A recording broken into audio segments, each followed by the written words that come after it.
મહિલા police station દ્વારા Bhuj military station ખાતે ફોર્સના અધિકારી કર્મચારીના પરિવારજનોને સુરક્ષા સેતુ સોસાયટી અંતર્ગત 0 થી લઈને 18 વર્ષથી નાના બાળકો સુરક્ષિત રહે અને તેમની સાથે કોઈ જાતીય સતામણીના બનાવ ન બને તે હેતુસર કાયદામાં કરવામાં આવેલા તમામ જોગવાઈઓ વિશે સમજૂતી આપી બાળકોના રક્ષણ માટે જરૂરી માર્ગદર્શન આપવામાં આવ્યું હતું।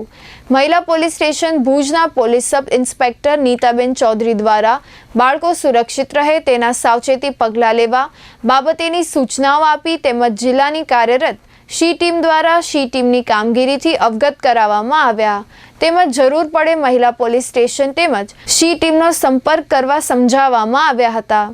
જિલ્લામાં કાર્યરત એવી 181 અભયમ સેવા કચ્છ મહિલા વિકાસ સંગઠનના કર્મચારી તેમજ કાનૂની સહાય સેવા સાથે જોડાયેલા હંસાબેન ભિંડે એડવોકેટને ઉપસ્થિત રાખવામાં આવ્યા હતા અને તેઓ દ્વારા માર્ગદર્શન પૂરું પાડવામાં આવ્યું હતું।